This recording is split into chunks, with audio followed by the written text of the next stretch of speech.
Maadhimisho siku ya kimataifa ya wanawake hufanyika kila mwaka tarehe 8 mwezi Machi. Mwaka huu kauli mbiu ikiwa ni wanawake na wasichana wote kuimarisha haki, usawa na uwezeshaji. Ikiwa ni wakati wa kusherehekea mafanikio ya wanawake iwe ya kijamii, kisiasa, kiuchumi au kitamaduni. Leo hii nazama katika kijiji cha Ngao, eneo bunge la Garseni, kaunti ya Tana River. Tunaungana na Mama Matilda Jilo. Amekuwa na biashara kipekee ya kutengeneza keki kutoka kwa matunda aina ya maembe. Natengeneza keki ya maembe. Nachukua maembe yale ambao kidogo yameiva sana, nakoroga, naweka mayai, naweka maziwa, naweka sukari, naweka iliki na nachoma mkate. Wakati utaiva ndio napasua vipande. Karibu kwa makala ya Sauti ya Wanawake katika kaunti ya Tana River. Langu jina Kula Nzomo.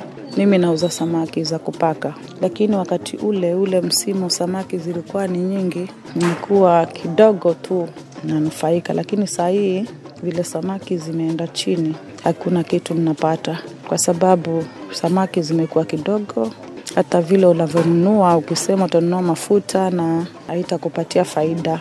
Mama Matilda awali alikuwa akifanya biashara ya kuuza samaki, lakini kutokana na mabadiliko ya tabia nchi, biashara ya samaki imekuwa chini sababu ya samaki zimeadimika baharini. Zaidi ya wasichana na wanawake milioni 370 duniani wamekumbana na ubakaji au unyanyasaji wa kingono kabla ya kufika umri wa miaka 18. Ripoti mpya imefichua. Makadirio ya kwanza kabisa ya kimataifa kikanda ya shirika la Umoja wa Mataifa la kuhudumia watoto UNICEF yanasema kuwa takriban msichana mmoja kati ya 8 na wanawake katika umri uliotajwa wamekiukwa katika awamu ya ujana.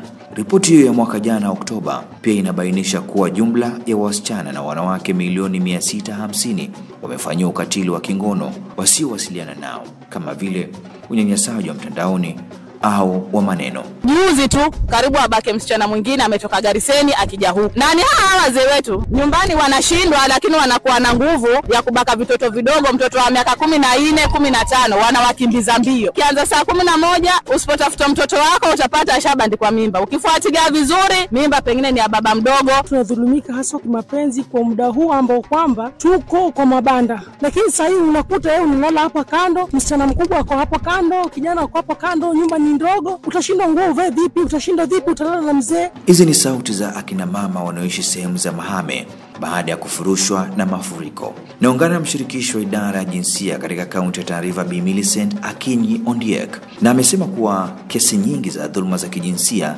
zimechangiwa na mabadiliko ya tabia nchi. Parents are either farmers or pastoralists. Most of the time when you find that there is this climate change, the impact that is there is great, especially for the wale wafugaji. You'll find that the wafugaji who have girl child will even go to an extent of marrying off this forced marriage affects the girl child. In compensation of those livestock that were being heavily impacted by the floods and drought, because they'll die one after the other. So a very rich man will come along, and because now hii ndio ilikuwa tegemeo la uchumi, the parent will see a girl child as a source of income. Hata hivyo anazidi kusema kuwa kaunti ya Tana River inajaribu kuwawezesha wanawake ili kutambuliwa katika jamii. Our women tunawa empower by giving them projects. Tunawapeleka benchmarking ili waweze kuona wale wanawake wengine wako vipi. These women cannot be brought on the decision making table. Tunawapatia life skill na